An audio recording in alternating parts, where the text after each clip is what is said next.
பயமே இல்லாமல் அவர் என்ன பாடிக்கொண்டிருந்தார் என்று சொன்னால் அபிராமி அந்தாதியை பாடிக்கொண்டிருந்தார். அபிராமி அந்தாதியை அப்படியே அம்பிகையை நினைத்து அப்படியே பாடிக்கொண்டிருக்கின்றார்.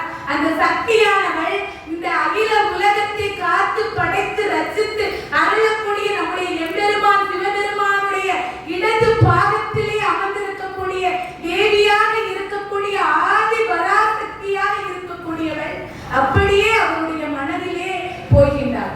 அவர் பாட்டுக்கு பாடிட்டு இருக்கார். அவர் பாட்டுக்கு அபிராமி அந்தாதியை உதிக்கின்ற செங்கதிர் உச்சி திலகம் அப்படின்னு சொல்லி அந்த பாடலை அவர் அப்படியே பாடிக்கொண்டிருக்கின்றார்.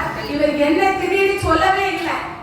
அன்னைக்கு அமாவாசை தான், எந்த திடீர்னு அவர் சொல்லவே இல்லை.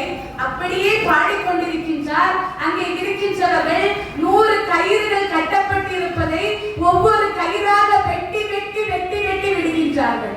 தேவி பார்க்கின்றார். அடடா, இது நம்ம குழந்தையாச்சே, இப்படி ஒரு கஷ்டத்தை அவனுக்கு நாம் கொடுக்கலாமா என்று சொல்லி அப்போது இறங்கி வருகின்றார். தன்னுடைய காதிலே இருக்கக்கூடிய தாடகத்தை எடுத்து அப்படியே வீசுகின்றார். வீசினா அப்படியே ஆகாயத்திலே பௌர்ணமி நிலாவாட்டும் அப்படியே காட்சி தருகின்றது. தக தக தகவென்று காட்சி அளிக்கின்றது. அவர் என்ன திதி என்று சொன்னார்? பௌர்ணமி திதி என்று சொன்னார். அதை நம்முடைய பார்வதி தேவியானவள், அந்த ஆதி சக்தியானவள் தன்னுடைய பக்தனுக்காக நிரூபித்து காட்டினார். அன்னைக்கு பௌர்ணமி கொண்டு வந்தார். அவர் பாடுறாரு. 79வது பாடல் பாடுகின்ற பொழுதுதான் விழிக்கே மருந்துண்டு அப்படின்னு அந்த பாடலை பாடுகின்ற பொழுதுதான் தாயானவள் காட்சி கொடுக்கிறார்.